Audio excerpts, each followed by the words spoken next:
এখনো কিন্তু আল্লাহ তাআলার অশেষ রহমতে 11 মিটারের মতো 11 ফিটের নিচে 11 ফিটের নিচে বিপদসীমার নিচে আমাদের পানি উন্নয়ন বোর্ডের যে তাদের সমীক্ষা অনুযায়ী আছে। আমরা আশা করি আল্লাহ তাআলার অশেষ রহমতে সিলেটের প্রতি আল্লাহর একটি অশেষ রহমত, যে আধ্যাত্মিক নগরী হযরত শাহজালাল শাহফরানের পুণ্যভূমি।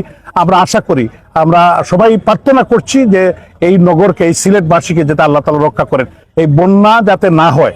এবং আমরা বন্যা হয়তো প্রাকৃতিক দুর্যোগ তো আমরা ঠেকাতে পারবো না, কিন্তু পরবর্তী পদক্ষেপ কিভাবে প্রিকশন নেওয়া যায় এবং আগামী দিনে যাতে একটি ওয়াটার লগিং এর জন্য বা সুরমা নদী খনন, এগুলা নিয়ে আমরা কাজ করছি। আজকেও আমি জনাব খালেদ মাহমুদ চৌধুরী, আমাদের নৌ পরিবহন মন্ত্রী, ওনার সাথে কথা হয়েছে। ওনারাও চেষ্টা করছেন, আমাদের ডিসি সাহেব জনাব শেখ রাসেল হাসান সাহেব, তো ওনার সাথে কথা হয়েছে। তো আমরা সবাই মিলেই চেষ্টা করছি যে আমাদের যে প্রাণের সিলেটের মানুষ যাতে কষ্ট না পায় বা বন্যায় যাতে মানুষের কষ্ট না হয়, আমরা খননের জন্যই কিন্তু প্রস্তুতি নিচ্ছি। এবং 7.5 মিটারের খননের জন্য আজকেই আমরা নৌ মন্ত্রণালয় থেকে আমরা পারমিশন পেয়েছি।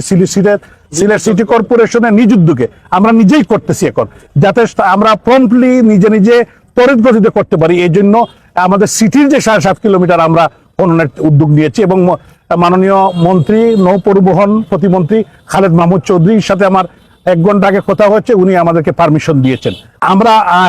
আমরা এটাকে আসলে আমাদের আগে ছিল না, আমরা খুবই প্রম্পট অ্যাকশনে যাচ্ছি এবং আমরা এটা কিনে নিব এবং যত ধরনের সামগ্রী প্রয়োজন আমরা কিনে নিব। এবং আল্লাহ তাআলার অশেষ রহমত এইবার যাতে শহরে পানি না আটকায়, এজন্য আপনারা দেখেছেন আমরা কয়েকটি ক্রস করেছি। একটি হলো নূরজাহান হসপিটালের সামনে, একটি আম্বরখানায়, একটি আমাদের পূবালী ব্যাংকের এখানে আলিয়া মাদ্রাসার পাশে। তো আমরা চাচ্ছি যে যাতে কোনো জায়গায় পানি না আটকায়। তো আপনারা জানেন যে আমরা 6 মাস হয়েছে আমি দায়িত্ব নিয়েছি, আজকে আমার 6 মাস। তো আল্লাহ তাআলার অশেষ রহমত যে আমরা চাচ্ছি প্রত্যেকটা বিষয়কে অ্যাড্রেস করার জন্য।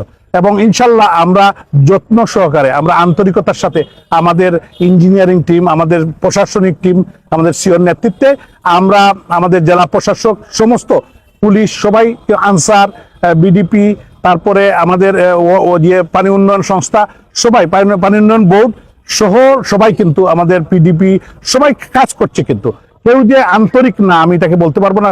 সম্মিলিত সিলেটের প্রশাসনিক কর্মকর্তা যারা আছেন, আমাদের বিভাগীয় কমিশনার, ডিআইজি সাহেব, মেট্রোপলিটন পুলিশ কমিশনার, এসপি, তার সবাই কিন্তু খোঁজখবর রাখছেন, সবাই আমার সাথে যোগাযোগ আছে এবং সবাই আন্তরিক। আমাদের চেম্বার, আমাদের আওয়ামী লীগের নেতৃবৃন্দ, আমাদের শহরের অন্যান্য দলের নেতৃবৃন্দ, সবার সাথেই আমাদের, বিশেষ করে সাংবাদিক কমিউনিটি, আপনারা তো সবসময় আছেন। আপনাদের সবাইকে অসংখ্য ধন্যবাদ।